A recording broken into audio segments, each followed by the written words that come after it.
जो ऋषि रोज नहीं बैठ पाते थे उनके लिए सुना रहा हूँ। तो आप में भी कई ऋषि नहीं आए थे, आज जो ऋषि आए नहीं, ऋषि माताएं आए, उनके लिए कथा है कि पूरा भाग पहले नारद जी को भगवान ने प्रेरणा की, व्यास जी के आश्रम में गए, व्यास जी को उन्होंने भागवत का दान किया, उन्होंने भागवत रचना के लिए तैयारी बताई, भगवान का दर्शन हुआ, भागवत की रचना की।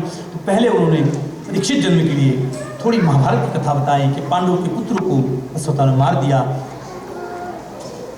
उत्तरा के गर्भ में परीक्षित को मारने के लिए शस्त्र समर्पित किया, भगवान ने उसको बचाया, कुंता जी ने स्तुति की, भीष्म का उद्धार किया, भगवान द्वारिका आए, उसके बाद धृतराष्ट्र को लेकर के विदुर जी वन में छुड़ाए। 14वें अध्याय में जब पता लगा कि भगवान सुधाम गए, अर्जुन के समाचार से सारे पांडव स्वर्गारोहण के लिए चले गए और परीक्षित गादी में बिठाया, उन्होंने दिग्विजय किया और अंत में ऋषि के गले में सांप डाल उनको शाप हुआ कि तुम्हारा तक्षक से मृत्यु 7वें दिन हो जाए। ऋषि के सामने सुखदेव जी आए, दोनों मिले, प्रथम स्कंद पूरा, दूसरे स्कंद में सुखदेव जी ने प्रवचन चालू किया, दूसरे स्कंद में शॉर्ट में पूरी भागवत आ गई, तीसरे स्कंद में कथाओं का प्रकरण चला। पहले पृथ्वी कैसे बनी वो बताया, हिरण्याक्ष का वध बताया, फिर द्वितीय और कश्यप की कथा बताई और भगवान वराह का अवतार बताया, फिर देवहूति कर्दम का विवाह कैसे हुआ, उनकी संतान कैसी हुई बताया और तीसरा स्कंद पूरा हुआ।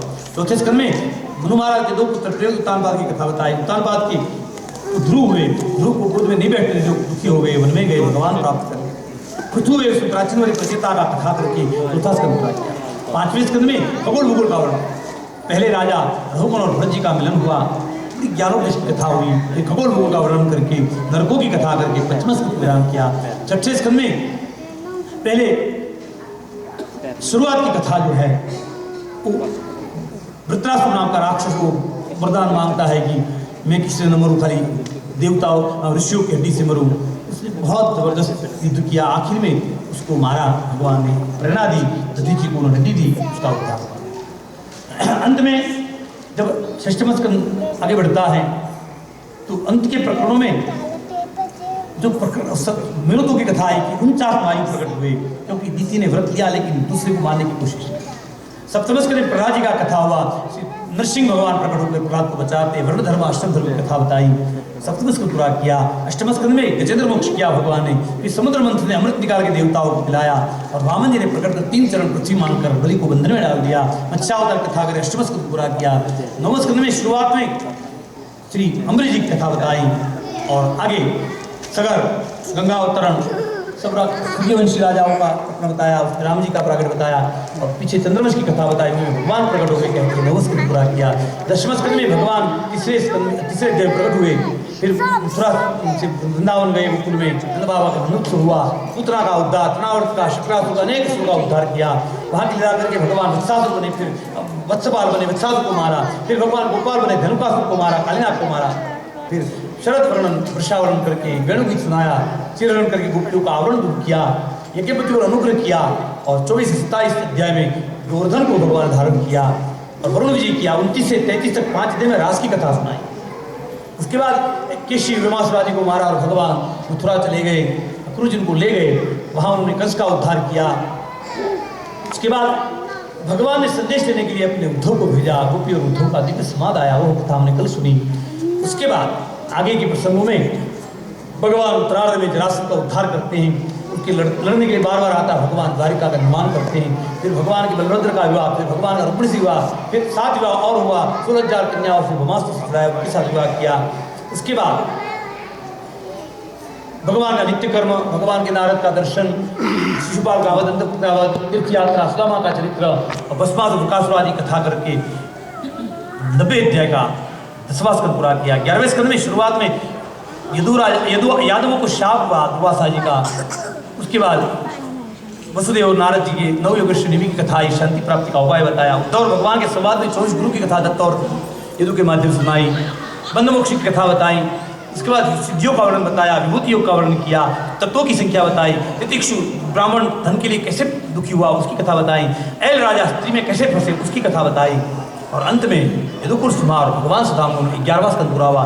12वें स्कंद के प्रारंभ में कलियुग राजाओं की कथा बताई, फिर भगवान का कल्कि अवतार का एक निर्देश किया 4 प्रलय की कथा बताई, मोक्ष उपदेश दिया, परीक्षित का मोक्ष हुआ, उसके बाद नरकन मार्कन चरित्र करके और ये 13वां अध्याय जो आपके सामने बोल रहा हूँ पूरा हुंडी का अध्याय 12वां अध्याय बताया और अंत में मंगलाचरण करके ये भागवत को पूरा किया। आइए अंतिम 2 श्लोक को आप कोशिश करें, सुनने और बोलने की कोशिश करें।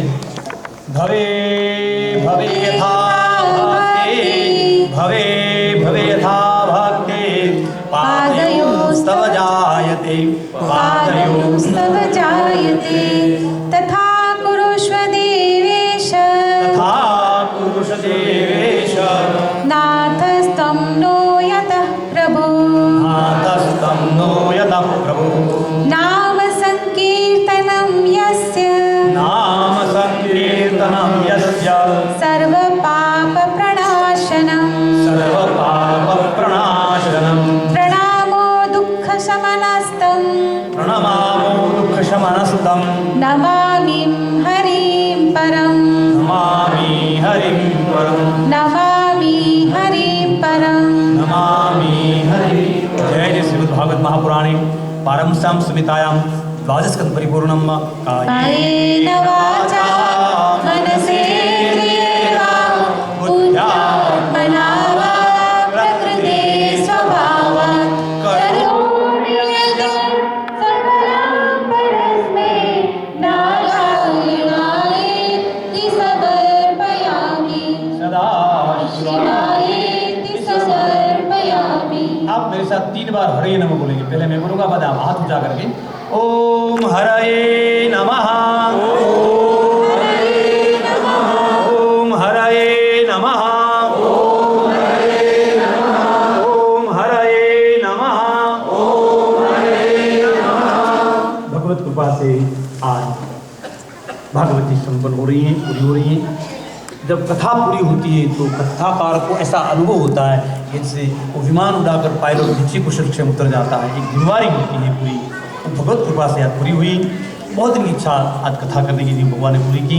हम महीने में 4-4 कथा करते थे, लेकिन 3 साल से बिल्कुल भागवत रामायण हमारी बंद हो चुकी है ठाकुर जी की सेवा के कारण। तो आज हमें ये मौका मिला। हम सबसे पहले ठाकुर जी को धन्यवाद देंगे, उनकी कृपा से हमें लाभ मिला। दूसरा हम धन्यवाद हमारी कमेटी के तमाम अहदेदारों को देंगे जिन्होंने हमें यहाँ आपके सामने सेवा का मौका दिया, भगवत कथा का मौका दिया। हमारे मनीष जी को हम धन्यवाद देंगे, उन्होंने चेयरमैन पद प्राप्त करके बहुत सेवा की, कृपा की। और हमारे विशेष हमारे मंगलवार ग्रुप को हमारे कालराज अग्रवाल जी, बहुत युवान बच्चे, मैं बार बार इनकी प्रशंसा करता हूँ, उनसे कुछ सीखिए आप लोग। एक सब नए यंग बच्चे हैं और सब अप्पल नए हैं। हमारी बहनें और दोनों लोग आकर के मंगलवार को बड़े भाव से भक्ति करते हैं और हमारा कोई भी मंदिर में कोई उत्सव होता है उनका सबसे बड़ा योगदान होता है। उनको खास मैं धन्यवाद देता हूँ। हमारी संगीत मंडली को खास धन्यवाद दूंगा, क्योंकि हमारे गुजराती में कहते हैं कि जेम खाऊ दाल विना एम माथु बाल विना, जेम माथु बाल विना एम पे जो गाड़ विना, जेम के जो गाड़ विना एम गाऊ ताल विना।